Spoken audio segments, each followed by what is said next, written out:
ഇനി മറ്റൊരു ഭാഷയിൽ പറഞ്ഞാലോ, യാതൊന്നിൽ നിന്നാണോ ആദ്യന്റെ ജനനം, ആദ്യൻ ബ്രഹ്മാവ്, ആ ബ്രഹ്മാവിന്റെ ജനനം ആരിൽ നിന്നാണോ, യതഃ അസ്യ ജന്മ യതഃ ആദ്യസ്യ ജന്മ. എത്ര ഗംഭീരമായിട്ടാണ് നമുക്ക് ആലോചിച്ചു. ആ ചൈതന്യ സ്വരൂപനായിരിക്കുന്ന ഭഗവാൻ ഇല്ലെങ്കിൽ പിന്നെ ഇവിടെ ഒന്നുമില്ല. ഇന്നലെ നമ്മൾ പറഞ്ഞതാ, എല്ലാവരുടെയും ഉള്ളില് അന്തര്യാമിയായിരിക്കുന്ന ആ ചൈതന്യ സ്വരൂപന്റെ പേരാണ് ഈശ്വരൻ, ഭഗവാൻ. ബ്രഹ്മേതി പരമാത്മേതി ഭഗവാനിതി സത്യത. നിങ്ങൾ പേരെന്ന് വേണമെങ്കിൽ വിളിച്ചു, ഭഗവാൻ എന്നോ ബ്രഹ്മമെന്നോ ഈശ്വരൻ എന്നോ അള്ളാഹു എന്നോ ഈശോ എന്നോ ഏത് പേര് വേണം വിളിച്ചു. നമുക്ക് യാതൊരു വിരോധമില്ല. കാരണം പേരും രൂപവും ഒന്നുമില്ല. അതൊക്കെ നമ്മൾ കൽപ്പിക്കുന്നതാണ്. അന്വയാമത് ഇതരതശ്ച അന്വയോ വ്യതിരേകാഭ്യാം എന്ന് ചതുശ്ലോകിയിൽ പറയും. ആ അന്വയ വ്യതിരേകങ്ങളിലൂടെ യാതൊന്നും ഉണ്ടെങ്കിൽ അതുണ്ട്, യാതൊന്നും ഇല്ലെങ്കിൽ അതില്ലയോ. അതാണ് അന്വയ വ്യതിരേകം. യത്സത്വം യഥഭാവ യഥഭാവ. ആ അന്വയ വ്യതിരേകങ്ങളിലൂടെയൊക്കെ ബോധ്യപ്പെടുത്തി തരുന്ന എല്ലാറ്റിലുമുള്ള ചൈതന്യം, അർത്ഥേഷഭിജ്ഞ ജ്ഞാനസ്വരൂപിയായിട്ടുള്ള സ്വയം രാജത്തെ, അതാണ് സ്വരാട് എന്ന് പറഞ്ഞാൽ. സ്വയം ശോഭിക്കുന്നവരാണ് ഭഗവാൻ. ഈശ്വരനെ കാണിച്ചു കൊടുക്കാൻ ലൈറ്റ് ഒന്നും വേണ്ട, ലൈറ്റ് ഇട്ട് കാണിച്ചു കൊടുക്കൊന്നും വേണ്ട. ഇവിടെയാണ് ഈശ്വരൻ എന്ന് പറഞ്ഞാൽ ആരും ലൈറ്റ് ഇട്ട് കാണിച്ചു കൊടുക്കൊന്നും വേണ്ട. അങ്ങനെ ലൈറ്റ് ഇട്ട് കാണിച്ചു കൊടുക്കാൻ പറ്റുന്ന ആളല്ല ഈശ്വരൻ. ഏത് ലൈറ്റിനെയും പ്രകാശിപ്പിക്കുന്ന, സൂര്യചന്ദ്രന്മാരെ പ്രകാശിപ്പിക്കുന്ന ചൈതന്യത്തിന്റെ പേരാണ് ഈശ്വരൻ. നതത്ര സൂര്യോഭാതി ചന്ദ്രതാരകം നേമാവിദ്യുതോ ഭാന്തികുതോയമഗ്നി തമേവ ഭാന്തമനുഭാതി സർവം തസ്യ ഭാസാ സർവമിദം വിഭാതി. അങ്ങനെയുള്ള പ്രകാശ സ്വരൂപനാണ് ഈശ്വരൻ. ആ ചൈതന്യ സ്വരൂപനാണ് ബ്രഹ്മാവിന് ആദ്യമായി വേദം പകർന്നു കൊടുത്തത്. രണ്ടാമത്തെ വരി, തേനേ ബ്രഹ്മഹൃദായ ആദികവേ മുഖ്യം ദിയസൂരയ. വേദം ആദ്യമായിട്ട് ബ്രഹ്മാവിന് പകർന്നു കൊടുത്തു ഭഗവാൻ. എങ്ങനെയാണ്? ഹൃദാ. ഹൃദാ എന്നാലോ ഹൃദയാ, ഹൃദയം പ്രതി, മനസ്സിൽ നിന്ന് മനസ്സിലേക്കാണ് ആദ്യത്തെ ഉപദേശം. എഴുത്തില്ല, വായനയില്ല, വേറെ ഒന്നുമില്ല, വേറെ ഇന്ന് കാണുന്നതായിട്ടുള്ള മീഡിയകളൊന്നുമില്ല. അപ്പോഴാണ് ആദ്യം വേദം പകർന്നു കൊടുത്തു. എങ്ങനെ? മനസ്സിൽ നിന്നും മനസ്സിലേക്ക്. അത് പിന്നെ ശ്രവണം ശ്രുതി, അങ്ങനെ ശ്രുതി എന്ന പേരെ. തേനേ ബ്രഹ്മഹൃദ ആദികവേ. ആദികവി എന്ന് പറഞ്ഞാൽ അവിടെ ബ്രഹ്മാവാണ് കേട്ടോ, വാൽമീകി അല്ല. മുഖ്യം സൂരയ. പണ്ഡിതന്മാരെല്ലാവരും ഈ സത്യത്തിന് മുന്നിലാണ് പകച്ചു നിൽക്കുന്നത്. ഒന്ന് ബ്രഹ്മത്തെ കുറിച്ച് ഒന്ന് പറഞ്ഞു തരൂ എന്ന് ഏതെങ്കിലും ഒരു മഹാത്മാവിനോട് പണ്ഡിതനോട് ചോദിച്ചാൽ ഒരു വാക്ക് പോലും പറയാൻ സാധ്യമല്ല. കാരണം ബ്രഹ്മത്തിന് നിർവചനമില്ല, അനിർവചനീയം. ഇതമിത്തം എന്ന് വിസ്തരിച്ച് പറഞ്ഞു കൊടുക്കാൻ പറ്റാത്തതാണ് ബ്രഹ്മം. കാരണം അത് മാത്രമാണ് സത്യം. ബ്രഹ്മസത്യം ജഗന്മിഥ്യ ജീവോ ബ്രഹ്മൈവനാപര.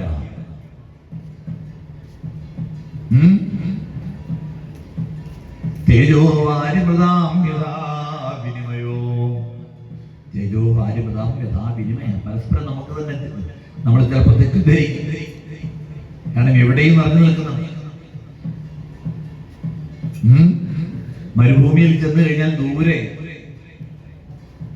ആ മണലാരണ്യത്തിൽ നോക്കിക്കഴിഞ്ഞാൽ അവിടെ വെള്ളമുണ്ടെന്ന് തോന്നുന്നു. അടുത്ത് ചെയ്യുമ്പോഴേക്കും ഇല്ല. നല്ല ടാറിട്ട റോഡിലൂടെ ഉച്ചയ്ക്ക് വണ്ടി ഓടിച്ചു പോകുമ്പോ ആ ടാറിലിങ്ങനെ സൂര്യപ്രകാശം തട്ടിയിട്ട് ഇങ്ങനെ തിളങ്ങും. അപ്പൊ അവിടെ ജലാശയം ഉണ്ടെന്ന് തോന്നുന്നു. ഇങ്ങനെ പൃഥ്വിയെ തേജസ്സായിട്ടും തേജസ്സിനെ പൃഥിവിയായിട്ടും പൃഥിവിയെ ജലമായിട്ടും ഇതെല്ലാം അങ്ങോട്ടും ഇങ്ങോട്ടൊക്കെ വിനിമയം ചെയ്യുന്നതും ഭഗവാൻ തന്നെയാണ്.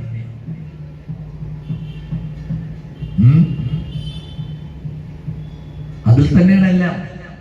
സൃഷ്ടി സ്ഥിതി സംഹാരങ്ങളൊക്കെ അതിന്റെ ഭാഗമാണ്.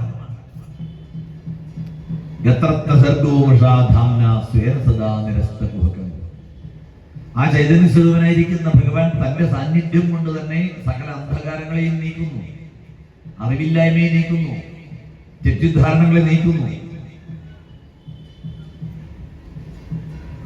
കാരണം ആ സത്യം അറിഞ്ഞാൽ പിന്നെ ഒന്നും അറിയാനില്ല. ജ്ഞാതവ്യം എന്ന അവശിഷ്യത, ശ്രുത്വാശ്രോതവ്യം എന്ന അവശിഷ്യത. അത് കേട്ട പിന്നെ വേറൊന്നും കേൾക്കണം. ഇനി ഒന്നും അറിയാനില്ല എന്നാണ് ഭാഗവതം കേട്ട് കഴിഞ്ഞപ്പോൾ പരീക്ഷിച്ച് തുടങ്ങി. ഇനി എനിക്കൊന്നും കേൾക്കാനില്ല. സിദ്ധോസ്മി അനുഗ്രഹീതോസ്മി. അത്ര മഹിമയാർന്നതാണ്. ആ ഭഗവാന്റെ മഹിമയാണ് ഇവിടെ പരമമായ സത്യം എന്ന് വെളിവാക്കിയത്. ആ പരമമായ സത്യത്തെ ധ്യാനിച്ചുകൊണ്ടാണ് ഭാഗവതം ആരംഭിക്കുന്നത്. ഇവിടെ എന്താ വിഷയം? ധർമ്മപ്രോച്ഛിത കൈതവോത്രപരമോ നിർമ്മത്സരാണാം സദാം വേദ്യം വാസ്തവമത്ര വസ്തുശിവദം താപത്രയോന്മൂലനം. ഇവിടെ ധർമ്മമാണ് വിഷയം. വ്യാജ അല്ലെങ്കിൽ കള്ളത്തരത്തിന്റെ കാപട്യത്തിന്റെ അംശം പോലും ഇല്ലാത്ത പ്രോച്ഛിത കൈതവഃ ധർമ്മഃ എന്നാ പറഞ്ഞത്. മായമില്ല, കലർപ്പില്ല, നിത്യശുദ്ധ സ്വഭാവമാണ് ഭഗവാന്റെ. ആ ധർമ്മമാണ് ഇവിടെ വിഷയം.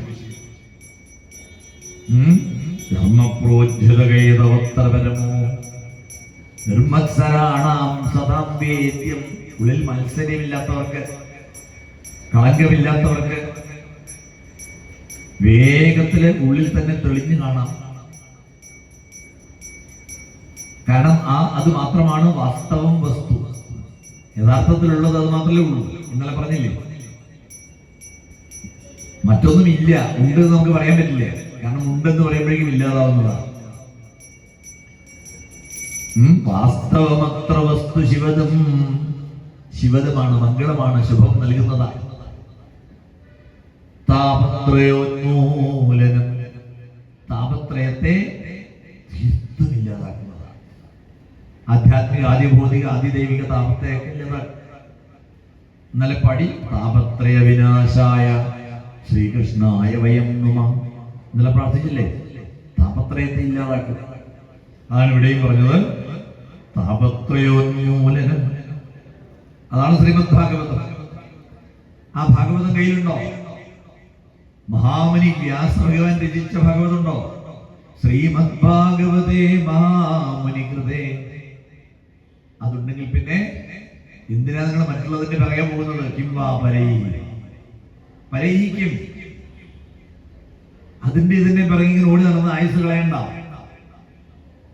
ഭാഗവത ഉപാസന മതി. കലിയുഗത്തിൽ ഇതിനേക്കാൾ വലിയൊരു ദിവ്യൌഷധമില്ല. മേനിരെ ഭഗവത് രൂപം ശാസ്ത്രം ഭാഗവതം കലോ പഠന ശ്രവണാസദ്യോ വൈകുണ്ഠഫലദായക. അത്ര വിശേഷപ്പെട്ടതാണ് ഭാഗവതം. ഭാഗവതമുണ്ടോ കയ്യില്?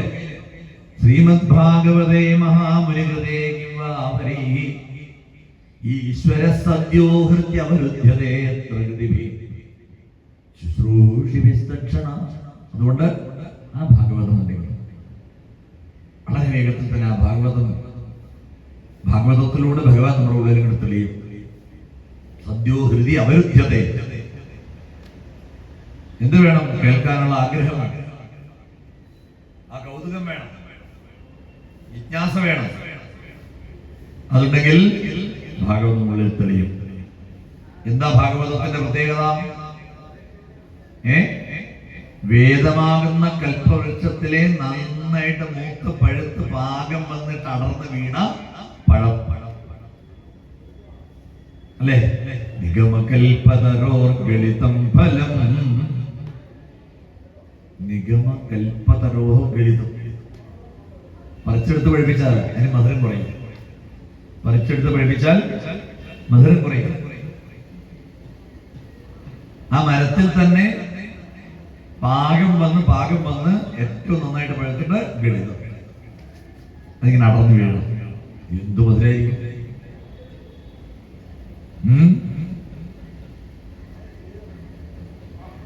മരത്തില് ഏറ്റവും മധുരമുള്ള പഴം ഏതാണ്? ഒരു മരത്തില് 100 കണക്കിന് പഴങ്ങളുണ്ട് അല്ലേ? അതിൽ ഏറ്റവും നന്നായിട്ട് മൂത്ത് പഴുത്ത പഴം ഏതാ? അറിയാൻ എന്താ വഴി? സയൻസിൽ പുതിയ വല്ല മെത്തേഡും ഉണ്ടോ? ഇല്ല. പിന്നെ എങ്ങനെ മനസ്സിലാവും? അണ്ണാരക്കണ്ണൻ കടിച്ചതായിരിക്കും ഏറ്റവും നല്ല പഴം. കിളി കുത്തിയ പഴമായിരിക്കും അതില് ഏറ്റവും നല്ലത്. ഇവിടെ ഒരു കിളി ശുഖമുഖാത് അമൃതദ്രവ സംയുതം. ശ്രീ ശുഖബ്രഹ്മർഷിയാകുന്ന കിളി ആ പഴത്തിൽ നിന്ന് എന്താ വരുന്നറിയോ? അമൃതദ്രവം. അങ്ങനെ ആ കഥാമൃതം, ഭാഗവത കഥാമൃതം അങ്ങനെ ഊറി വരിക. വേണ്ടേ? കുടിച്ചോളൂ ഇഷ്ടം പോലെ. പിബത ഭാഗവതം രസം പറയാ. കുടിക്കുന്നവർ ആവോളം കുടിക്കും. മുഹു വീണ്ടും കുടിച്ചോളൂ. ഹേ രസികാഹ, ഹേ ഭക്തന്മാരെ, ഹേ ഭാവുകാഹ, നിങ്ങൾ കുടിക്കൂ. ആവോളം പാനം ചെയ്യൂ. ഏതുവരെ? ആലയം. അതിലേക്ക് ഇങ്ങനെ ലയിക്കുന്നത് വരെ പാനം ചെയ്യും. അതിലേക്ക് ലയിക്കണം. എന്നിട്ട് ഞാനില്ല. പിന്നെ അവിടെ ഞാനില്ല എന്ന് പറഞ്ഞാൽ നമ്മുടെ ഉള്ളിലുള്ള ഈഗോ തീർത്തും ഇല്ലാതാവുക. അതാണ് ഞാനില്ല എന്ന് പറഞ്ഞാൽ. ഞാനില്ല എന്ന് പറഞ്ഞാൽ നമ്മുടെയൊക്കെ ഇടയ്ക്കിടയ്ക്ക് നമ്മുടെ ഇടയിൽ നമുക്ക് ഇങ്ങനെ പൊങ്ങി വരില്ലേ ഞാൻ എന്നുള്ള ചിന്ത. അതാണ് ഈഗോ. അഹം അതില്ലാതാവും എപ്പോഴ്? ഭാഗവതത്തിൽ ലയിച്ച. അങ്ങനെ ഞാനും എന്റേതും അഹം മമ ഈ രണ്ടും ഇല്ലാതായാൽ മാത്രമേ നമ്മൾ ഭാഗവതത്തിൽ അങ്ങോട്ട് ലയിച്ചു എന്ന് പറയുന്നത്. അങ്ങനെ ഭാഗവതത്തിൽ ലയിച്ച് കേൾക്കാൻ സാധിക്കണം, അല്ലെങ്കിൽ കേട്ട് ലയിക്കാൻ സാധിക്കണം. എല്ലാം മറന്ന്, തന്റെ ചിന്തകളൊക്കെ മറന്ന് താനില്ല അങ്ങനെ ലയിച്ച് കേൾക്കാൻ സാധിക്കണം. അതിനാണ് പറഞ്ഞത് പിബത ഭാഗവതം രസം. പൂർണ്ണമായിട്ട് അങ്ങനെ ലയിച്ച് കേൾക്കുക. ഇനി വിഷയത്തിലേക്ക്. നൈമിഷാരണ്യമാണ്. അനിമിഷക്ഷേത്രേ. എന്താണ് അനിമിഷക്ഷേത്രം എന്ന് പറഞ്ഞാൽ? ദേവഭൂമി. കണ്ണിമയ്ക്കാത്തവരാണ് ദേവന്മാർ. നമ്മളെല്ലാം നിങ്ങളിപ്പോ എന്നെ നോക്കിക്കൊണ്ടിരിക്കുന്നുണ്ടെങ്കിൽ നിങ്ങളിങ്ങനെ എന്ത് ചെയ്യുന്നുണ്ട്? കണ്ണ് നമ്മളറിയാതെ അടക്കം തുറക്കും ചെയ്യുന്നുണ്ട് അല്ലേ? ഞാനും ചെയ്യുന്നുണ്ട്. അതിനെന്താ പേര്? ആ അടക്കം തുറക്കുന്നത് എന്താ പേര്? ഉന്മീലനം, നിമീലനം എന്ന് പേര്. അത് നിമിയുടെ കഥ പറയുമ്പോൾ ഞാൻ ഒന്നുകൂടെ പറയാം. ഉന്മീലനം, നിമീലനം. അങ്ങനെ ഉന്മീലനം നിമീലനം ചെയ്യുന്ന ആ ഫ്രാക്ഷൻ ഓഫ് സെക്കൻഡ്സ്, അതിന്റെ പേരെന്താ? നിമിഷം. എങ്ങനെയാണ് നിമിഷം? അതില്ലാത്തവരാണ് ആര്? ദേവന്മാർ. അവിടെ ദേവന്മാരുടെ പേരെന്താ? അനിമിഷം. അപ്പൊ അനിമിഷ ക്ഷേത്രം എന്ന് പറഞ്ഞാലോ ദേവഭൂമി എന്ന്.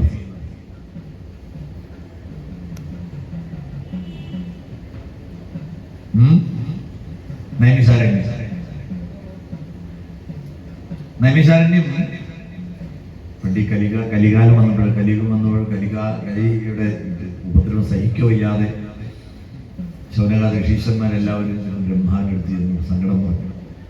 എവിടെയെങ്കിലും ഒന്ന് സ്വസ്ഥമായിട്ടൊന്ന് ഇരുന്ന് എന്തെങ്കിലും ഉപാസന ചെയ്യണ്ടേ? കലികാലമല്ലേ? കലിയുഗത്തിൽ ഇങ്ങനെ നട്ടോട്ടം ഓടിയിട്ട് ഒരു കാര്യമില്ല. ഞാനിങ്ങനെ കണ്ടോണ്ടിരിക്കുകയാണ്. 100 കണക്കിന് ആൾക്കാർ ഇങ്ങനെ നട്ടോട്ടം ഓടിക്കൊണ്ടിരിക്കുക ഇവിടെ. അതല്ലേ? ആർക്കും ഇവിടെ ഒന്നിരുന്ന് ഭാഗവതം കേൾക്കാൻ ആർക്കും സമയമില്ല, എല്ലാരും ഓടുക. എവിടേക്കാണ് ഓടുന്നത്? കലിയുഗത്തിൽ ഇങ്ങനെ ഓടിയിട്ട് യാതൊരു കാര്യമില്ല, അതറിയുന്നില്ല,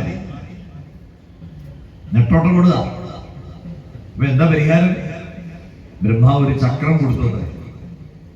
ബ്രഹ്മാവ് ശൗനകാദിയുടെ ഒരു ചക്രം കൊടുത്തിട്ട് പറഞ്ഞു, ഉരുട്ടിക്കോളൂ. ഈ ചക്രം എവിടെ ചെന്നാണോ നിൽക്കുന്നത്,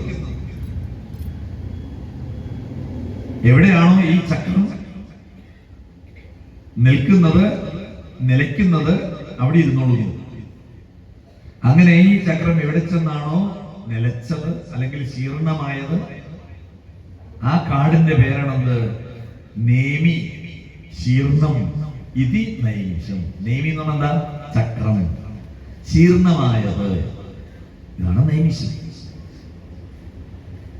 ആ നൈമിഷാരണ്യം എന്ന കാട് ഇന്നത്ര വലിയ കാടൊന്നുമല്ല. അത് പിന്നെ അങ്ങനെയല്ല. വൃന്ദാവനം മുഴുവൻ കാടുണ്ടായിരുന്നു. ഇന്ന് വൃന്ദാവനത്തിൽ കാടൊന്നുമില്ല. ഭാഗവതത്തിലെ ഇനി ചതുർത്ഥ സ്കന്ധത്തിലെ നാളെ കൈലാസം തന്നെയാണ്. കൈലാസം മുഴുവൻ കാടായിട്ടാണ് പറഞ്ഞിരിക്കുന്നത്. ഞാൻ കൈലാസത്തിൽ പോയതാണ്. ഞാൻ അവിടെ ഒരു കാടും കണ്ടിട്ടില്ല. കൈലാസത്തില് കാടൊന്നുമില്ല. പല പല പല വൃക്ഷജാലങ്ങളെ കുറിച്ച് ഭാഗവതത്തിൽ പറഞ്ഞിരിക്കുന്നു. അപ്പൊ ഒരു കാലത്ത് എന്തായിരുന്നു? കാടായിരുന്നു.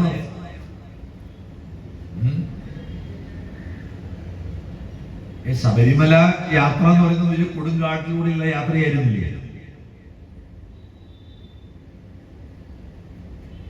ചെറുപ്പത്തില് ഞാൻ കൊച്ചു കുഞ്ഞായിരിക്കുന്ന സമയത്ത് അച്ഛനെ ശബരിമലയിലേക്ക് യാത്രയാക്കിയത് എന്റെ മനസ്സിലുണ്ട്. എല്ലാവരും കൂടി കരച്ചിലൊക്കെയാണ്, ഭയങ്കര കരച്ചില്. എന്തോ വലിയൊരു അപകടം സംഭവിക്കാൻ പോകുന്ന പോലെയാണ്. കാരണം കാട്ടിലൂടെ, അന്ന് കാട്ടിലൂടെയുള്ള യാത്രയും ഇതൊക്കെ വലിയ റിസ്ക് ആയിട്ടുള്ള ഒരു യാത്രയായിരുന്നു ഇത് ശബരിമല യാത്ര. ഇന്ന് ടൂറിന് പോകുന്ന പോലെ പോകുക. ഇന്ന് ടൂറാണ്. ടൂർ വേറെ, തീർത്ഥാടനം വേറെ. നൈമിഷാരണ്യത്തെ കുറിച്ചാണ് പറഞ്ഞത്. നൈമിഷാരണ്യം ലക്നൌവിൽ നിന്ന് കുറച്ച് ദൂരത്ത് ഞാൻ ഇന്നലെ പറഞ്ഞു. ആ കാട്ടിലാണ് അവരെല്ലാവരും കൂടി ഇരുന്ന് സൗനകാദികള് സത്രം സ്വർഗായ ലോകായ സഹസ്രസമമാസത. അവര് ജീവിത സാക്ഷാത്കാരത്തിന് വേണ്ടി നീണ്ടു നിൽക്കുന്നവര് സത്രം ആരംഭിച്ചു. ഭഗവാനെ ധ്യാനിക്കുന്നതിനായിട്ട് എന്നൊരർത്ഥം കൂടിയുണ്ട്. സ്വർഗായ ലോകായ എന്നുള്ള ഒറ്റപ്പദമായിട്ട് സ്വർഗായ എന്ന് പറഞ്ഞാൽ സ്വർഗത്തിൽ പോലും പാടപ്പെടുന്നവൻ ഭഗവാൻ കൃഷ്ണൻ, ശ്രീകൃഷ്ണൻ അല്ലെങ്കിൽ ഭഗവാൻ മഹാവിഷ്ണു. ആ വിഷ്ണു ലോകത്തിനായിക്കൊണ്ട്, ഭഗവത് പദത്തിലേക്ക് എത്താനായിക്കൊണ്ട് എന്നും വ്യാഖ്യാനിക്കാം. അങ്ങനെ സഹസ്രസംവണ, അനേകം അല്ലെങ്കിൽ ആയിരക്കണക്കിന് വർഷങ്ങൾ നീണ്ടു നിൽക്കുന്ന സത്രം തുടങ്ങി. ആ സത്രസ്ഥലത്തേക്ക് ആര് വന്നു? ഈ ശൗനകാദി ഋഷീശ്വരന്മാര് രാവിലത്തെ സന്ധ്യാവന്തനം, ഹോമം, പരിപാടികളൊക്കെ കഴിഞ്ഞു. അപ്പോഴാണ് ആര് വരുന്നത്? സൂത പൗരാണികൻ വരുന്നത്. അങ്ങനെ സൂതനെ സൽക്കരിച്ചിരുത്തി. സത്കൃതം സൂതമാസീനം അപ്രച്ഛുരിതമാദരാത്.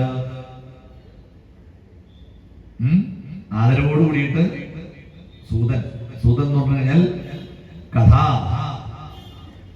കഥന കുശലൻ ആയിട്ടുള്ള ഭഗവത് കഥകളെല്ലാം, ഭഗവത് മഹിമകളൊക്കെ പാടാനായിട്ട് ചുമതലപ്പെടുത്തപ്പെട്ടിരിക്കുന്ന ഒരു പ്രത്യേക വിഭാഗമാണ് ഏത്? സൂതന്മാര്. സൂതമാഗധ വന്ദിന എന്ന ഭാഗവതത്തിൽ പല സ്ഥലത്തും നമുക്ക് കാണാം. സൂതമാഗധ വന്ദിന, സൂതമാഗധ വന്ദികൾ. സ്തുതിപാഠകന്മാര്, കഥാവാചകന്മാര്, കഥാകഥന പട്ടുക്കളാണ്. സൂതനോട് ചോദിച്ചു. ആരാ ചോദിക്കുന്നത്? ശൗനകാദികൾ. അല്ലയോ സൂത, അങ്ങ് ധാരാളം പുരാണങ്ങളും ഇതിഹാസങ്ങളും ഒക്കെ പഠിച്ചിട്ടുള്ള ആളാണ്, പറഞ്ഞിട്ടുള്ള ആളാണ്. അതുകൊണ്ട് ധർമ്മശാസ്ത്രവും ഒക്കെ അറിയുന്ന അങ്ങേക്ക് അറിയാത്തതായിട്ടൊന്നുമില്ല. അതുകൊണ്ട് അങ്ങ് ഞങ്ങൾക്ക് ആ ഭാഗവത കഥകളൊക്കെ ഒന്ന് വിവരിച്ചു തരണം. ഒരു ഗുരുനാഥൻ തന്റെ ഏറ്റവും പ്രിയപ്പെട്ട ശിഷ്യന് താൻ പഠിച്ച വിദ്യകളിൽ ഏറ്റവും രഹസ്യമായിട്ടുള്ള വിദ്യകളും ആർക്ക് പറഞ്ഞു കൊടുക്കത്രേ? പ്രിയപ്പെട്ട ശിഷ്യന് പറഞ്ഞു. ബ്രൂയുസ് നിഗ്ധസ്യ ശിഷ്യസ്യ ഗുരവോ ഗുഹ്യമപ്യുത. അതുകൊണ്ട് അങ്ങ് പറഞ്ഞു തരണം, എന്ത് ആത്യന്തികമായിട്ടുള്ള ശ്രേയസ് എങ്ങനെ ഉണ്ടാവില്ല? ആത്യന്തികമായിട്ടുള്ള ശ്രേയസ്സിന് എന്തു ചെയ്യണം? കലിയുഗല്ലേ, അല്പായുസ്സുകളാണ്. പ്രായണ അല്പായുഷ സഭ്യ കലാവസ്മിൻ യുഗേജന. പ്രായണ അല്പായുഷ സഭ്യ കലോ അസ്മിൻ യുഗേ കലോ യുഗേ ജനാഹ അല്പായുഷ. ജനങ്ങളൊക്കെ അല്പായുസുകളായിട്ടും മന്ദന്മാരും മരമണ്ടന്മാരും. കലിയുഗത്തിൽ അങ്ങനെയാണ്. നമ്മളിപ്പോ പറയും, ഓ ഇപ്പോഴത്തെ കുട്ടികൾക്കൊക്കെ എന്തൊരു ബുദ്ധിയാ, നമ്മളൊന്നും അറിയാത്ത എന്തെല്ലാം കാര്യങ്ങളാണ് അവർ പഠിച്ചിരിക്കുന്നത്. നമ്മുടെ പണ്ടത്തെ ആൾക്കാരുടെ ബുദ്ധിയുടെ 100% പോലും ഇല്ല. കാരണം ഈ ഒരു സാധനങ്ങളും ഒരു ഉപകരണങ്ങളും ഒന്നും ഇല്ലാതിരുന്ന കാലത്താണ് നമ്മുടെ പണ്ടത്തെ ആൾക്കാര് എല്ലാം ചെയ്തത്. അവർ ഈ ലോകത്തിന്റെ എവിടെയൊക്കെയുള്ള ഗ്രഹനക്ഷത്രാദികളെയൊക്കെ കണക്കാക്കിയിട്ട് ആ കാലം ഗണിച്ചിട്ട് വെറും ഗണിച്ചിട്ട് പഞ്ചാംഗം അടക്കം ഗണിച്ച് തന്നിട്ട് നമ്മുടെ മുന്നിൽ. ഇപ്പോഴോ ഇപ്പൊ പറയുന്നില്ല, ഇന്നലെ സോമാനം സോഫ്റ്റ്വെയർ, ഒന്ന് ഞെക്കിയാൽ പഞ്ചാംഗം, മറ്റൊന്ന് ഞെക്കിയാൽ അത്. ഇപ്പൊ എല്ലാം വിരൽത്തുമ്പിലേ. അതുകൊണ്ട് ഏതിന് പ്രയോജനമില്ല, ബുദ്ധിക്ക് യാതൊരു വ്യാപാരവും ഇല്ല. ഇത് ഉപയോഗപ്പെടുത്താതിരിക്കുമ്പോ വർക്കില്ല, സാധനം ഉണ്ടാകില്ല. കറക്കാതിരുന്നാൽ കറവ പറ്റും എന്ന് പറയുന്ന പോലെ തന്നെയാണ്. തലച്ചോറ് ഉപയോഗിക്കാതിരുന്നു കഴിഞ്ഞാൽ അതിന്റെ ഓരോരോ പാർട്ടായിട്ട് നിഷ്ക്രിയമാവും. സ്വാഭാവികമാണത്. നമ്മൾ നമ്മുടെ തലച്ചോറിന്റെ 3% മാത്രമേ ഉപയോഗിക്കുന്നുള്ളൂ. 3%. പണ്ടുള്ളവര് മിക്കവാറും ആ തലച്ചോറ് മുഴുവൻ ഉപയോഗിച്ചുകൊണ്ടിരിക്കും. ഇപ്പൊ തലച്ചോറിന് വർക്കൊന്നുമില്ല. ഇവയ്ക്ക് പണി മുഴുവൻ ചെയ്യുന്നത് യന്ത്രങ്ങളാണ്. ഇനിയിപ്പോ 4-5 കൊല്ലം കഴിയുമ്പോ സ്കൂളിൽ മാഷന്മാരൊന്നും ഉണ്ടാവില്ല. അധ്യാപകന്മാരെല്ലാം തൊഴിൽ രഹിതരാകും. പറഞ്ഞില്ല എന്ന് വേണ്ട. അതുകൊണ്ട് കുട്ടികളും പേരക്കുട്ടികളും ഇനി അധ്യാപകന്മാരാകാനൊന്നും പോകണ്ട. മനസ്സിലായില്ലേ? അധ്യാപകന്മാരൊന്നും ആകാൻ പോകണ്ട. കാരണം ഇനി അവർക്കൊന്നും ജോലിയില്ല. ഇപ്പൊ തന്നെ തുടങ്ങിക്കഴിഞ്ഞു. ആരാ പഠിപ്പിക്കുന്നത്? ഇപ്പൊ AI, ആർട്ടിഫിഷ്യൽ ഇന്റലിജൻസ് ആണ്. ആർട്ടിഫിഷ്യൽ ഇന്റലിജൻസ് ആണ് ഇപ്പൊ ക്ലാസ് എടുക്കുന്നത്. പണ്ടൊക്കെ ഒരു കവിത എഴുതണമെങ്കിൽ ആ പ്രതിഭയിലൂടെ നമ്മൾ എത്രയോ കാലം കാത്തിരുന്നിട്ടാണ് നമ്മുടെ ഉള്ളിൽ ഒരു പ്രതിഭ ഉണരുന്നത്. അതിലൂടെയാണ് ഒരു കവിതയൊക്കെ എഴുതുക. ഇപ്പൊ നിങ്ങൾ മൊബൈൽ ഇങ്ങോട്ട് എടുക്കുക. മൊബൈൽ എടുത്തിട്ട് മൊബൈലിനോട് പറയാ, എന്ത്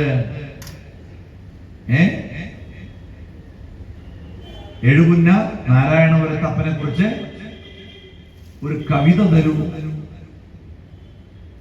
അതില് ഇന്ന ആളുടെ പേരുണ്ടാവണം, ഇന്ന ആൾക്കാരെ കുറിച്ച് ഉണ്ടാവണം, ഇത്ര വരി ഉണ്ടാവണം എന്ന് പറഞ്ഞിട്ട് 1-2 ഞെക്കിയാൽ ഏത് വരും? എഴുകുന്ന നാരായണപുരത്തപ്പനെ കുറിച്ച് ഒരു കവിത ഇങ്ങോട്ട് വരും. അപ്പോ സംശയം ഉണ്ടെങ്കിൽ ഇപ്പൊ നോക്കുന്നുണ്ട്. മൊബൈൽ എടുത്താൽ ഞാൻ പറഞ്ഞു തരാം എങ്ങനെയാ ചെയ്യേണ്ടത്. കാലം പോയി. ഇനി പഠിപ്പിക്കലൊന്നുമില്ല. അധ്യാപനം എന്ന് തൊഴിലില്ല. എല്ലാം മാറുകയാണ്.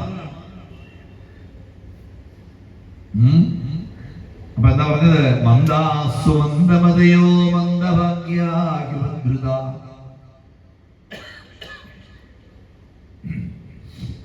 ഇതാണ് കാലം. അതുകൊണ്ട് ഇനി എന്ത് ചെയ്യണം? ഇതിനെല്ലാം സാരം അത സാധോത്രയ സാരം സമുദ്രത്യ മനീഷയാ ബ്രൂഹി പറഞ്ഞു തരൂ. ബ്രൂഹിന ശ്രദ്ധാനാന എങ്ങനെയാണ് ആ പരമാത്മാവ് പ്രസാദിക്കുക? ആത്മാ എങ്ങനെയാണ് നമുക്ക് ആത്മസംതൃപ്തി ഉണ്ടാവുക? ബ്രൂഹി പറഞ്ഞു തരൂ. എന്തിനാണ് ഭഗവാൻ വസുദേവ ദേവകി നന്ദനനായിട്ട് അവതരിച്ചത്? ദേവക്യം വസുദേവസ്ഥ ജാതോ യസ്യ ചികീർഷയ പറഞ്ഞു തരൂ. ബലരാമൻ എന്തിനാണ് അവതരിച്ചത്? ഈ രാമകൃഷ്ണന്മാർ എന്തൊക്കെ ലീലകളാണ് ആടിയത്? കോ ആ ഭഗവതസ്തസ്യ പുണ്യശ്ലോകന്റെ കർമ്മണ ബ്രൂഹി ഭഗവാന്റെ ആ അവതാരങ്ങളെല്ലാം കർമാണ്യുദാരാണി പരിഗീതാനി സൂരിഭി ബ്രൂഹിന ശബ്ദദാനാനാം ലീലയാദധതക്കലാഹ. അവതാര കഥകളെല്ലാം പറയണം. ഭയം വിതൃപ്യാമ എത്ര കേട്ടാലും തൃപ്തി വരില്ല, മതിയാവില്ല. അങ്ങനെയുള്ള ഭഗവാന്റെ കഥകള് അതിമർത്യാനി എന്ന് പറഞ്ഞു. കപട മാനുഷ വേഷത്തിൽ വന്നിട്ട് അതിമർത്യങ്ങളായിട്ടുള്ള ഒരുപാട് കർമ്മങ്ങള്, വീര്യങ്ങള്, ലീലകള് ആവിഷ്കരിച്ചു ഭഗവാൻ. എല്ലാം ഞങ്ങൾക്ക് വിസ്തരിച്ച് പറഞ്ഞു തരണം. അവസാനം ആ കൃഷ്ണൻ അവതാരം പൂർത്തിയാക്കിയിട്ട് തിരിച്ചു പോയപ്പോ പിന്നീട് ധർമ്മം ആരെ ആശ്രയിച്ചു? ധർമ്മത്തിന്റെ സ്ഥിതി എന്താ? സ്വാം കാഷ്ടാമധുനോപേതേ ധർമ്മക്കം ശരണം ഗതഃ എന്നും ചോദിച്ചു. ഇങ്ങനെ ഒരു 5-6 ചോദ്യങ്ങൾ ആര് ചോദിച്ചു? ആരെ? ശൗനകാദി ഋഷീശ്വരന്മാര് സൂത പൗരാണികനോട് ചോദിച്ചു. അപ്പോ സൂതൻ അതിന് മറുപടി പറയാണ് 2-ാമത്തെ അധ്യായം മുതൽ. ആദ്യം തന്നെ താൻ ആരിൽ നിന്നാണ് ഭാഗവതം കേട്ടത്? ശ്രീശുഖ ബ്രഹ്മർഷിയിൽ. കാരണം പരീക്ഷത്തിന് ശ്രീശുഖ ബ്രഹ്മർഷി ഭാഗവതം പറഞ്ഞു കൊടുക്കുമ്പോ ആ ഗംഗാതീരത്ത് ഒരു ശ്രോതാവായിട്ട് ഇരുന്ന് ഭാഗവതം കേട്ട ആളാണ് ആര്? ഈ സൂതൻ.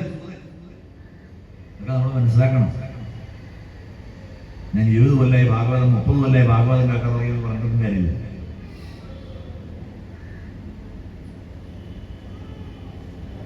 അപ്പോൾ തന്റെ ഗുരു ആരാ? ശ്രീശുഖ ബ്രഹ്മർഷി. ഏതൊരു കാര്യം ചെയ്യുമ്പോ ഗുരുനാഥനെ സ്മരിക്കണ്ടേ? ഗുരോരനുഗ്രഹേണൈവ പുമാൻ പൂർണ്ണ പ്രശാന്തേ. നമസ്കരിച്ചു.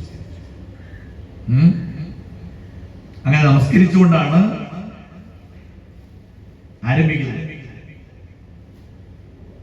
യം പ്രൗരജന്തമനുപേതമപേതകൃത്യം ദ്വൈപായനോ വിരഹകാതരാജുഗാവ പുത്രേതി തന്മയതയാ തരഭൂപിനേതു തം സർവഭൂതഹൃദയം മുനിമാനതോസ്മി.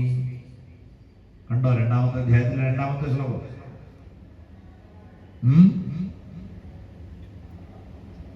ശ്രീശുവിനെ നമസ്കരിക്കുക. ജനിച്ചപ്പോൾ തന്നെ, ജനിക്കുന്നതിന് വൈകിട്ടാ കേട്ടോ. അമ്മയുടെ ഗർഭത്തിൽ തന്നെ കിടക്കുക, പുറത്തേക്ക് വരുന്നില്ല. എന്താണോ വരാത്തത്? വന്നു കഴിഞ്ഞാൽ ഈ കാലം, കലി ഇതൊക്കെ എന്നെ ബാധിക്കില്ലേ? ഞാനില്ലാന്നോ? പിന്നെ നിന്നെ ഒന്നും ബാധിക്കില്ല, നീ ധൈര്യമായിട്ട് വന്നോളൂ എന്ന് പറഞ്ഞിട്ടാണ് അമ്മയുടെ ഗർഭത്തിൽ നിന്ന് വരുന്നതല്ലേ. അങ്ങനെ പറയാം.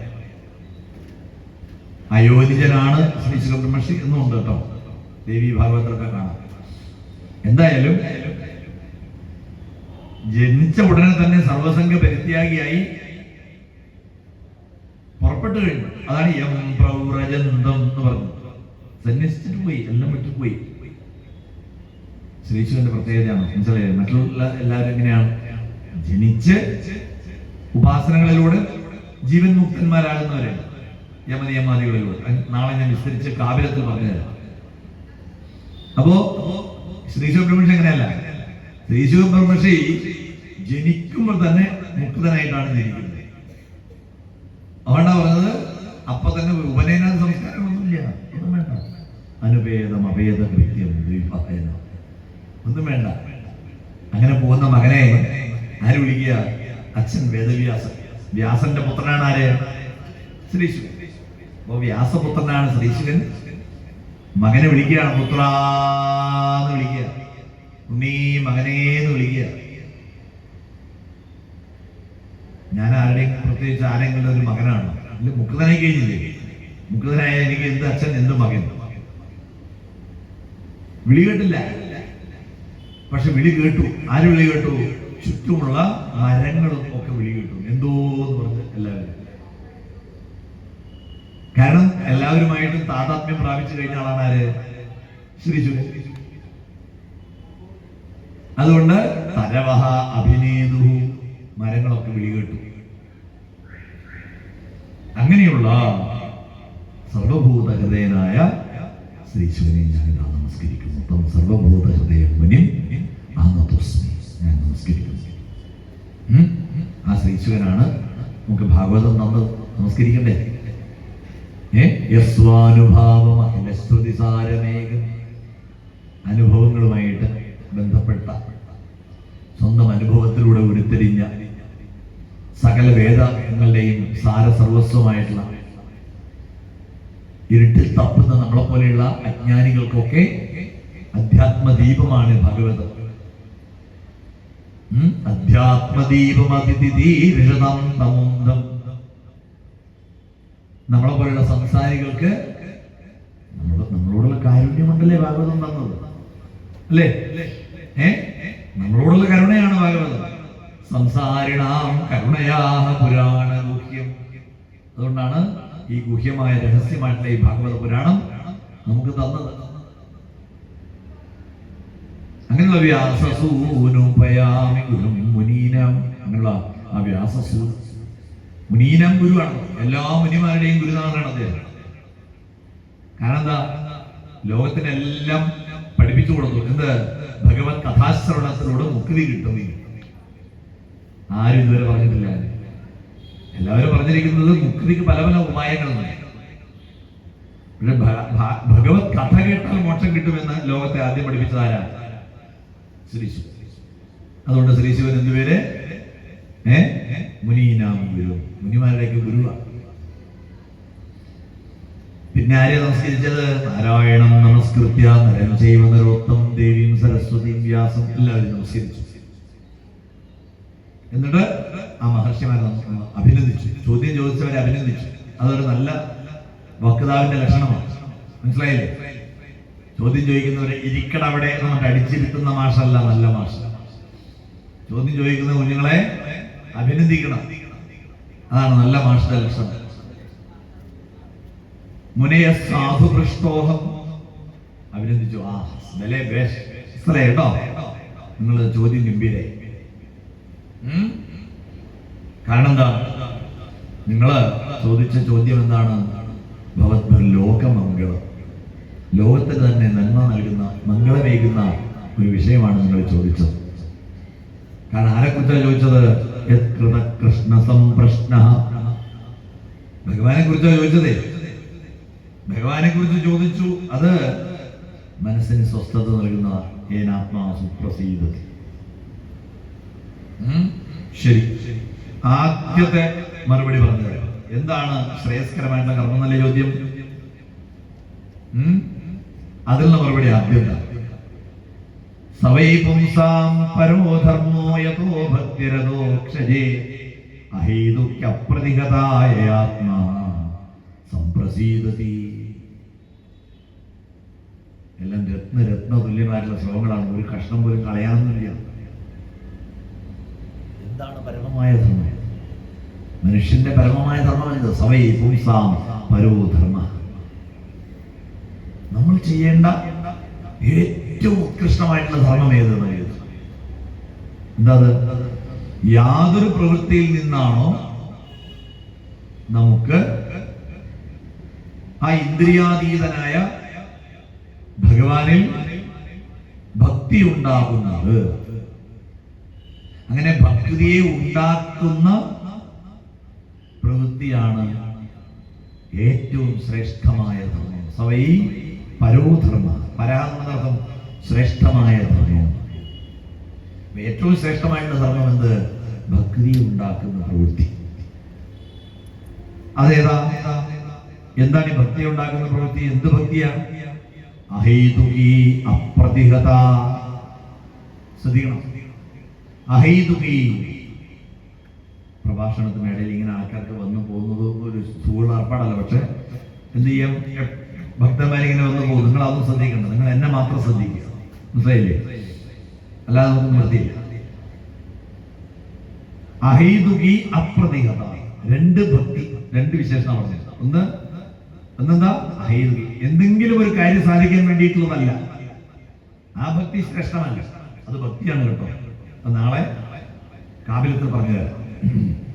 ഭക്തി തന്നെയാണ്, പക്ഷെ ശ്രേഷ്ഠമായിട്ടുള്ള ഭക്തിയല്ല. ശ്രേഷ്ഠമായിട്ടുള്ള ഭക്തി എന്താണ്? ഒന്നിനും വേണ്ടിയിട്ടല്ല. വേണ്ടെനിക്കർത്ഥവും കാമവും മോക്ഷവും, വേണ്ട സായുജ്യവും വേണ്ട കണ്ണ, ഒരു നാളും തരി പോലും മാറാതെ കാൽച്ചോട്ടിൽ കഴിയട്ടെ, മറ്റൊന്നും വേണ്ട കണ്ണ എന്ന് പറയാൻ പറ്റൂ. അതാണ് ഭക്തി. അതിലേക്ക് ഉയരാൻ നമുക്ക് സാധിക്കണം. എനിക്കത് തരണം, എനിക്കിത് തരണം, അത് സാധിപ്പിച്ചു തരണം എന്നൊക്കെ പറയുന്ന കൂട്ടത്തില് എനിക്കതൊന്നുമല്ല, എനിക്ക് നിന്നെ മതി, എനിക്ക് നിന്നെ മതി എന്ന് പറയാൻ സാധിക്കുമോ? അതാണ് ഏറ്റവും ശ്രേഷ്ഠമായിട്ടുള്ള ഭക്തി. അതിന് തടസ്സമുണ്ടോ? അത് തടസ്സമില്ലാത്ത ഭക്തി. അപ്രതിഹത. ശ്രദ്ധിക്കണം, അപ്രതിഹത എന്നർത്ഥം ഇടയ്ക്കിടയ്ക്കുള്ള അന്തരായങ്ങളില്ല, തടസ്സങ്ങളില്ല, ബ്രേക്കില്ല, ബ്ലോക്കില്ല. തൈലപ്രവാഹം എന്ന് പറയും. എണ്ണ ഇങ്ങനെ ഒഴിക്കുമ്പോ മുറിയാതെ ഒഴുകുന്നില്ലേ? മനസ്സിലായില്ലേ? എണ്ണ ഇങ്ങനെ ഒഴിക്കുമ്പോ അതുപോലെ ആയിരിക്കണം നമ്മള് ഏതിലേക്ക്? ഭഗവാനിലേക്കുള്ള നമ്മുടെ പ്രവാഹം. തൈലധാരാവ് എന്ന് വെച്ചാലോ, ഇപ്പൊ നമ്മുടെ പലരുടെയും ഭക്തി സീസണൽ ഭക്തിയാണ്. എന്ത് ഭക്തിയാ? സീസണൽ ഭക്തി. ചില സന്ദർഭത്തില് ഭക്തി അങ്ങോട്ട് മണ്ഡലകാലാകുമ്പോ ഒരു ഭക്തി വരാനുണ്ട്. ദൈവമേ, എപ്പോഴാ? ആ മണ്ഡലകാലത്ത് ചില ആൾക്കാർ, എല്ലാവർക്കും അല്ല, ചില ആൾക്കാർക്ക് മണ്ഡലകാലത്ത് മാത്രം കയറുന്ന ഒരു ബാധയാണ് ഭക്തി. അതുവരെ അമ്പലത്തിലേ വരാത്തവര് ഒരു മാലയൊക്കെ ഇട്ട് 4 മണിക്കോ 5 മണിക്കൊക്കെ, അതുവരെ ജീവിതത്തിൽ 4 മണി 5 മണിയൊന്നും കണ്ടിട്ടുണ്ടാവില്ല. പക്ഷെ ആ സീസണില് ആ മണ്ഡലകാലത്ത് മാത്രം കയറും, ഒരു ഭക്തി കയറും. അത് കഴിഞ്ഞിട്ടോ അവിടെ ചെന്ന് തൊഴുതു കഴിഞ്ഞാൽ തിരിച്ചിവിടെ അമ്പലത്തിൽ വന്നിട്ട് തേങ്ങ കൊടുക്കാൻ സമയമില്ല. വഴിയിൽ നിന്ന് തന്നെ പമ്പയിൽ തന്നെ തെളിച്ചിട്ടോ. അതെല്ലേ? കാരണം വരുമ്പോ വടശ്ശേരിക്കരയിലുണ്ട് ഏത് അത്.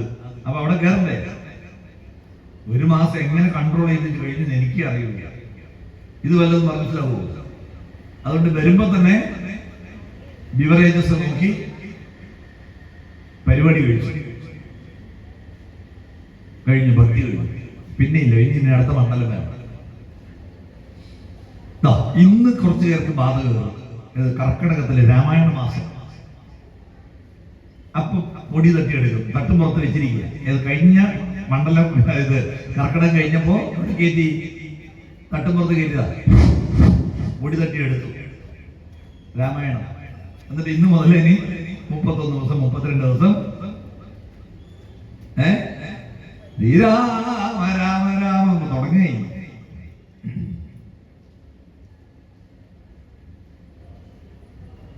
മുപ്പത് ദിവസം കഴിഞ്ഞാലോ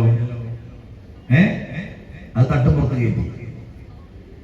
ഇത് എപ്പോ വായിക്കേണ്ട സാധനമാണെന്ന് ധരിച്ചു വെച്ചിരിക്കുന്നത്? കർക്കിടകത്തിൽ മാത്രം വായിക്കേണ്ടതും കർക്കിടകത്തിൽ മാത്രം ചിന്തിക്കേണ്ട സാധനത്തിന്റെ പേരാണ് എന്ത്? രാമായണം. പേര് വിട്ടു രാമായണ മാസം. സത്യത്തിൽ ഇത് അങ്ങനെയല്ല. സത്യത്തിൽ ഒരു 35-40 വർഷം മുമ്പ് മരിച്ചുപോയ, ഇപ്പോ 2 വർഷം മുമ്പ് മരിച്ചുപോയ പരമേശ്വർജി തന്ത്രവിദ്യാപീഠം ഉണ്ടാക്കിയ മാധവജി, പിന്നെ ഇപ്പോഴും ജീവിച്ചിരിക്കുന്ന എം എ കൃഷ്ണൻ എന്ന് പറയുന്ന MA സാറ്, പിന്നെ 2-3 പേരും കൂടി ഉണ്ടായിരുന്നു. എനിക്ക് തോന്നുന്നു ഭാസ്കർ റാവുജി ഒക്കെയാണെന്ന് തോന്നുന്നു. അങ്ങനെ കുറച്ച് പേര് എറണാകുളത്ത് പാവക്കുളത്ത് എല്ലാവരും കൂടി ഒത്തിരുന്നു. ഒരു 35-40 വർഷങ്ങൾക്ക് മുമ്പുള്ള കഥ പറയുന്നത്. എന്നിട്ട് അവരെല്ലാവരും കൂടി തീരുമാനിച്ചു, എന്ത്, പണ്ടുണ്ടായിരുന്ന രാമായണം, കർക്കിടകത്തിലെ രാമായണ പാരായണം എന്നുള്ള ആ ഒരു ഏർപ്പാട് തിരിച്ചു കൊണ്ടുവരണം കേരളത്തില്. അതുകൊണ്ട് രാമായണം കർക്കിടക മാസം രാമായണ മാസമായിട്ട് ആചരിക്കുക. അന്ന് തീരുമാനിച്ച പേരാണ് രാമായണ മാസം. തീരുമാനിച്ച അന്ന് അങ്ങനെ കർക്കിടക മാസം ഇനി മുതൽ എന്തായിട്ട് ആചരിക്കണം? രാമായണ മാസമായിട്ട് ആചരിക്കണം. എന്തുകൊണ്ടാ അത്? ആ നടപടിക്രമങ്ങളെല്ലാം അന്ന് നിന്നുപോയിരുന്നു. എവിടെയെങ്കിലും ചില തറവാടുകളിൽ മാത്രം കർക്കിടകത്തില് പാരായണം ചെയ്തു. വേറെ എവിടെയും രാമായണ പാരായണം ഉണ്ടായിരുന്നില്ല അതുവരെ. ആ വർഷം മുതൽ ആരെ ചുമതലയേൽപ്പിച്ചു? ക്ഷേത്ര സംരക്ഷണ സമിതിയെ ചുമതലയേൽപ്പിച്ചു. ക്ഷേത്ര സംരക്ഷണ സമിതി അത് ഏറ്റെടുത്തു. അത് വ്യാപകമാണ്. പിന്നെ എല്ലാ സ്ഥലങ്ങളിലും സകല സംഘടനകളും അത് ഏറ്റെടുത്തു. ഇന്നിപ്പോ രാമായണ മാസ ആചരണത്തില് പങ്കെടുക്കാത്ത സംഘടനകളുണ്ടോ? ഇല്ല.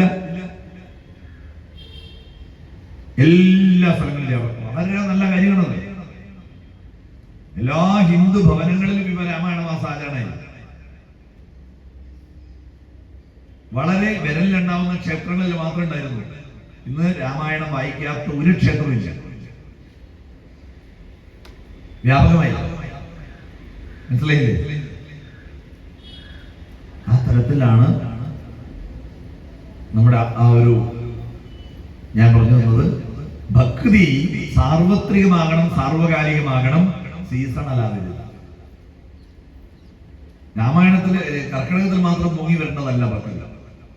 മണ്ഡലകാലത്ത് മാത്രം പൊങ്ങി വരേണ്ടതല്ല ഭക്തി. മോന് പരീക്ഷയാവുമ്പോ മാത്രം ഒരു ഭക്തി കയറി വരും അമ്മക്ക്. തിരുവനന്തപുരത്തൊക്കെ ഇങ്ങനെ പേന വാങ്ങിയിട്ട്, പേന വാങ്ങിയിട്ട് അമ്പലത്തിലെല്ലാം കൊണ്ടുതരും. പരീക്ഷയ്ക്ക് തലേന്നു അല്ലെങ്കിൽ അന്ന് രാവിലെ കൊണ്ടുതരും. പാറ്റി എന്നാണ് വിളിക്കുക. തിരുമേനി നല്ല വിളിക്കുക. എന്താ വിളിക്കുക? പാറ്റി. പേന പൂജിച്ച് തരും പാറ്റി. എന്നിട്ട് പേനയൊക്കെ പൂജിച്ച് ആ പേന കൊണ്ട് എഴുതിയാൽ A+. പൂജിച്ച പേന കൊണ്ട് എഴുതിയാൽ A+. ആ പരീക്ഷ സമയത്ത് മാത്രം അമ്പലത്തിൽ പോകും. മറ്റു ദിവസങ്ങളൊന്നും അമ്പലത്തില് ഇങ്ങനെ വെറും സ്വാർത്ഥ ലാഭത്തിന് വേണ്ടി മാത്രം ഉപാസിക്കരുത് എന്നാണ് ഇവിടെ പറഞ്ഞത്. അഹേതുകി അപ്രതിഹത എന്ന 2 പദത്തിന്റെ അർത്ഥമാണ് ഞാൻ ഇത്രയും സമയം പറഞ്ഞത്. യയാത്മാ സംപ്രസീദതി. അപ്പൊ ഭക്തിയിലൂടെ എന്താണ് ലഭിക്കുക എന്ന് ചോദിച്ചു കഴിഞ്ഞാൽ ആത്മപ്രസാദ. അവനവന്റെ ഉള്ളിലുണ്ടാകുന്ന ഒരു ആനന്ദമാണ്. ആ ഒരു ആനന്ദമാണ് ഭക്തിയുടെ റിസൾട്ട്. ആ ഭക്തി ഉണ്ടാക്കുന്നില്ലെങ്കിൽ, ഭക്തജനങ്ങളുടെ ഉള്ളിൽ ഭക്തി ഉണ്ടാക്കുന്നില്ലെങ്കിൽ ക്ഷേത്രം വ്യർത്ഥം. ഭക്തജനങ്ങൾ, ഇവിടെ വന്നിരിക്കുന്ന ഭക്തജനങ്ങളുടെ ഉള്ളിൽ ഭക്തി ഉണ്ടാക്കുന്നില്ലെങ്കിൽ സപ്താഹം വെറുതെ, ഒരു പ്രയോജനമില്ല. വെറുതെ കുറെ വഴിപാട് നടത്താൻ വേണ്ടിയിട്ട് സപ്താഹം നടത്തുന്നില്ല, യാതൊരു അർത്ഥമില്ല. കുറെ പേര് അന്നദാനം സമർപ്പണം, കുറെ പേര് അന്നദാനം തട്ടിവിടലും, കഴിഞ്ഞ സപ്താഹം. ഇതെല്ലാം സപ്താഹം എന്ന് പറഞ്ഞാൽ ധർമ്മസ്വനുഷ്ഠിതസ്വംസാം വിശ്വക്സേന കഥാസുയ ഉത്പാദയതിരതിം. ഇത് കൂടുതൽ എന്താ പറയുന്നത്? എത്ര നന്നായിട്ട് അനുഷ്ഠിച്ചതാണെങ്കിലും അനുഷ്ഠിത ധർമ്മ വിശ്വക്സേന കഥാസു ഇത് രതിമിന് ഉത്പാദയ. ഭഗവത് കഥകളില് നമുക്ക് താല്പര്യം ഉണ്ടാക്കുന്നില്ലെങ്കിൽ ശ്രമയേവകയോ വ്യർത്ഥമാണത്, ഡെഡ് വേസ്റ്റ്. അങ്ങനെ നിർത്താൻ പറ്റുമോ? 10-25 കൊല്ലമായിട്ട് നടത്തുന്നതല്ലേ, അതിനോടൊന്നും കാര്യമില്ല. ഇതെന്താണ് ഇതിന്റെ റിസൾട്ട്? ആഫ്റ്റർ എഫക്ട് എന്താണ്? സപ്താഹത്തിന്റെ പ്രയോജനമുണ്ടോ? ജനങ്ങൾക്ക് വിശ്വാസമുണ്ടോ? താല്പര്യം കൂടി വരുന്നുണ്ടോ? സപ്താഹത്തിന് ശേഷം അമ്പലത്തിൽ വന്ന് ഉപാസനകളൊക്കെ ചെയ്യണമെന്നുള്ള ആത്മാർത്ഥമായ ആഗ്രഹം ഭക്തജനങ്ങളിൽ വർദ്ധിക്കുന്നുണ്ടോ? ഇതെല്ലാം ഇതിന്റെ ഭാഗമാണ്. ഉത്സവം പോലെയല്ല സപ്താഹം. മനസ്സിലായില്ലേ? ഉത്സവം പോലെയല്ല. ഉത്സവം എന്ന് പറയുന്നത് എന്താ അർത്ഥം? ഉത്സവം എന്ന് പറഞ്ഞു കഴിഞ്ഞാൽ ക്ഷേത്രത്തിലെ ചൈതന്യം, ഭഗവാന്റെ ചൈതന്യം ഇടക്ക് നിറഞ്ഞു കവിഞ്ഞ് പുറത്തേക്ക് ഒഴുകും. അങ്ങനെ പുറത്തേക്ക് നിറഞ്ഞു കവിഞ്ഞൊഴുകുന്നതിന്റെ പേരാണെന്ത്? ഉത്സവന്തേ ഇതി ഉത്സവ. അതാണ് ഉത്സവം എന്ന് പറഞ്ഞത്. അതാണ് ഈ പറയുന്നത് വെച്ചുകൊണ്ട് നമ്മൾ പുറത്തേക്ക് നാട്ടിലൂടെ യാത്രയൊക്കെ ചെയ്യുന്നതൊക്കെ അതിന്റെ ഭാഗമാണ്. ക്ഷേത്രത്തിലെ ഭഗവാന്റെ ആ ചൈതന്യം ഗ്രാമത്തിലേക്ക്, പുറത്തേക്ക് ഒക്കെ നിറഞ്ഞൊഴുകുന്നതിന്റെ. മനസ്സിലായോ? അതുകൊണ്ട് ഭക്തി വർദ്ധിപ്പിക്കുന്നുണ്ടോ? ഉണ്ടെങ്കിൽ മാത്രമേ അതിനെ കൊണ്ട് പ്രയോജനമുള്ളൂ. എന്താ പറഞ്ഞതിന്റെ അർത്ഥം? തസ്മാദേകേന മനസാ, അവരുടെ ഏകാഗ്രതയോട് കൂടിയിട്ട് ആ ഭഗവാനെയാണ് ശ്രോതവ്യ, കീർത്തിതവ്യ, ധ്യേയ, പൂജ്യശ്ച നിശ്ചിത. കേൾക്കേണ്ടതും ആരാധിക്കേണ്ടതും പൂജിക്കേണ്ടതും ഒക്കെ ഭഗവാനെയാണ്. ആ ഭഗവത് കഥ കേൾക്കുമ്പോൾ എന്താ ഗുണം? ഉറക്കം വരും അല്ലേ? അതാണ് ഗുണം. അല്ല, ശൃംഗതാം സ്വകഥാം കൃഷ്ണ. നമ്മളിങ്ങനെ കഥകൾ കേൾക്കുമ്പോ നമ്മുടെ അകത്ത് വന്ന് ആരിയിരിക്കും? അത്രേ ഭഗവാൻ വന്നിരിക്കും. ഇവിടെ പറഞ്ഞ വാക്കാൻ ഞാൻ പറഞ്ഞു കേട്ടോ, എന്റേതായിട്ട് കൂട്ടിച്ചേർക്കുന്നൊന്നുമില്ല. ശൃണ്വതാം സ്വകഥാം കൃഷ്ണ പുണ്യശ്രവണകീർത്തന ഹൃദ്യന്തസ്ഥ. ഇവിടെ വന്നിരിക്കും, ഉള്ളിൽ വന്നിരിക്കും. ഉള്ളിൽ വന്നിരുന്നിട്ട് അങ്ങയുടെ പണി എന്താ? അഭദ്രാണി മിഥുനോതി, നമ്മുടെ ഉള്ളിലുള്ള വൃത്തികെട്ട ചിന്തകള്, മാലിന്യങ്ങൾ ഇതെല്ലാം മാറ്റി ക്ലിയർ ആക്കി തരാം. അപ്പൊ കഥകൾ വന്ന് ഇവിടെ വന്നിരുന്ന് കഥകൾ കേൾക്കുന്നവര് വെറുതെ ഇരിക്കാന്ന് വിചാരിക്കണ്ട. നിങ്ങൾക്ക് ചിലപ്പോ കഥകള് മനസ്സിലാകുന്നില്ലെങ്കിലും ആസ്വദിക്കുന്നില്ലെങ്കിലും നിങ്ങളിരുന്ന് ഉറങ്ങിയാലും ആരകത്തിരുന്നിട്ട് പരിപാടി നടത്തുന്നുണ്ട് ഭഗവാൻ. ഹൃദ്യന്തസ്തോ ശഭദ്രാണി മിഥുനോതി സുഹൃത്സദാ. മനസ്സിലായോ? ആ ഭഗവാൻ ആരാ? ഭഗവാൻ ബ്രഹ്മേതി പരമാത്മേതി ഭഗവാനിതി ശബ്ദം. പേര് നിങ്ങൾ എന്ത് വേണം വിളിച്ചു. ആ സാക്ഷാൽ ഭഗവാൻ ഇത് ചെയ്യുന്നുണ്ട്. അതുകൊണ്ട് നമ്മുടെ ഉള്ളിലുള്ള മാലിന്യം നീങ്ങില്ലേ? ഇതാണ് ഇന്നലെ ഞാൻ പറഞ്ഞ ഗ്യാരണ്ടി. എന്ത്? ചിത്തശുദ്ധി. മനസ്സ് ശുദ്ധമാകാൻ ഇതിനേക്കാൾ നല്ല വേറൊരു ഉപായമില്ല. ഏതസ്മാദപരം കിഞ്ചിത് മനഃശുദ്ധി ന വിദ്യതേ. ഇന്നലെ പറഞ്ഞു. അതിനെ ഇവിടെ വിസ്തരിച്ച് വളരെ ഭംഗിയായിട്ട് പറഞ്ഞു. നഷ്ടപ്രായേഷു ഭക്തേഷു നിത്യം ഭാഗവത സേവയാ ഭഗവത്യുത്തമ ശ്ലോകേ ഭക്തിർഭവതി നൈഷ്ഠികി.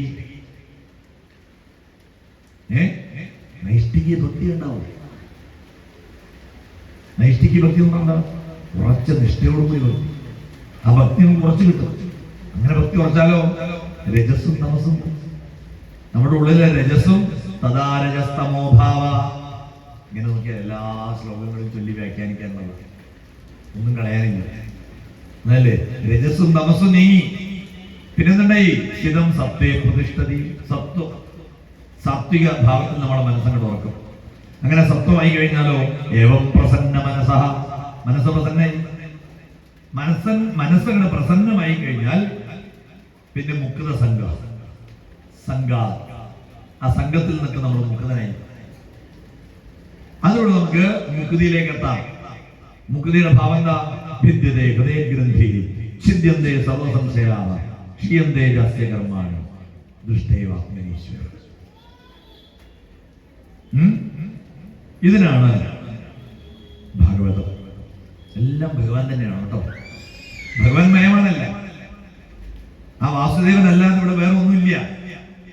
വാസുദേവ പരാവേദ വാസുദേവ പരാമഘ വാസുദേവ പരായോഗ വാസുദേവ പരാക്രിയ വാസുദേവ പരം ജ്ഞാനം വാസുദേവ പരം തപഃ വാസുദേവ പരോ ധർമ്മോ വാസുദേവ പരാഗതി. ആ വാസുദേവൻ തന്നെയാണ് കേട്ടോ ആരായിട്ട് മത്സ്യക്കൂർമ്മ വരാഹാദികളായിട്ടുള്ള അവതാരങ്ങളൊക്കെ സ്വീകരിച്ചിട്ടുള്ളത്. എത്ര അവതാരങ്ങളുണ്ട്? നമ്മൾ പറയും 10 അവതാരങ്ങളുണ്ട്. ഒന്നല്ല കേട്ടോ, 10 അവതാരമല്ല, അവതാരാശസംഖ്യേയ. അവതാരങ്ങള് അസംഖ്യങ്ങളാണ്, അസംഖ്യങ്ങളാണ് അവതാരങ്ങൾ. അതിലൊരു 24 അവതാരങ്ങളെ ഈ 3-ാമത്തെ അധ്യായത്തിൽ പറഞ്ഞു. എന്നിട്ട് പറഞ്ഞു ഈ അവതാരങ്ങളെല്ലാം പറഞ്ഞിട്ട് പറഞ്ഞു ഈ അവതാരങ്ങളെല്ലാം പ്രതിപാദിക്കുന്ന ഭാഗവതം. ആ ഭാഗവതം ഞാൻ നിങ്ങളെ കേൾപ്പിച്ചു തരാം. ഇതം ഭാഗവതം നാമ പുരാണം ബ്രഹ്മസംഹിതം ഉത്തമ ശ്ലോകചരിതം ചകാര ഭഗവാൻ ഋഷി. ആ ഭാഗവതം എന്തിനാണത്? നിശ്രേയസാലോകസ്യ, ലോകത്തിന്റെ മുക്തിക്ക് വേണ്ടിയിട്ട് തന്നു വ്യാസഭഗവാൻ.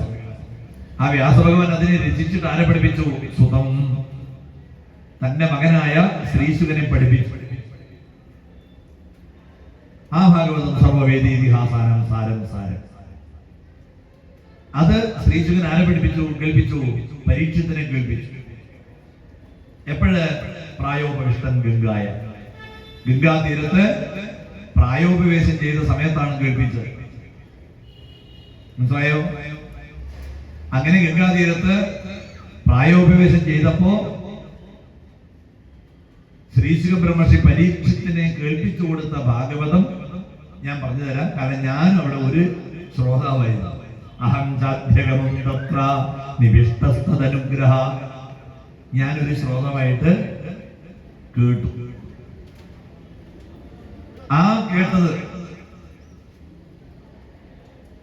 ഞാൻ എന്താണോ മനസ്സിലാക്കിയിരിക്കുന്നത്, ശ്രദ്ധിക്കണം, യഥാതീതം യഥാമതി. ഞാൻ പഠിച്ചത്, ഞാൻ മനസ്സിലാക്കിയത്, എന്റെ ബുദ്ധിക്കനുസരിച്ച് ഞാൻ ഗ്രഹിച്ചത് ഞാൻ നിങ്ങൾക്ക് പറഞ്ഞു തരാം. കേട്ടു എന്ന് പറഞ്ഞുകൊണ്ട് പിന്നീട് ആ ഭാഗവതം കേൾപ്പിക്കാൻ പുറപ്പെടുന്നു. അപ്പോഴാണ് ശൗനകാദികളുടെ ചോദ്യം, ഭാഗവതം എപ്പോഴും രചിച്ചു? ആരുടെ പ്രേരണ കൊണ്ടാണ് രചിച്ചത്? എവിടെ വെച്ച്? പരീക്ഷത്തത് കേൾക്കാനെന്താ കാരണം? അതുള്ള മറുപടികളൊക്കെ നമ്മൾ കുറെ പാരായണം ചെയ്ത് കഴിഞ്ഞു. പ്രഭാഷണം എപ്പോഴും പിറകിലായിരിക്കും, കുറെ ലേറ്റായിരിക്കും. പാരായണങ്ങൾ മുന്നോട്ട് പോകും. കാരണം ഓരോ അധ്യായം വിസ്തരിച്ച് പറയുമ്പോൾ അങ്ങനെയാണ്. ഇപ്പൊ നമ്മള് 9-ാമത്തെ അധ്യായം വരെ പാരായണം ചെയ്ത് കഴിഞ്ഞു. ബാക്കിയുള്ള കുറച്ച് അധ്യായങ്ങള് പാരായണം ചെയ്തിട്ട് പ്രഥമസ്കന്ധം ഇങ്ങോട്ട് പാരായണം ചെയ്തിട്ട് വീണ്ടും 10 മണിക്ക് വീണ്ടും പ്രഭാഷണം ഉണ്ടാവും. സർവത്ര ഗോവിന്ദനാമ സങ്കീർത്തനം.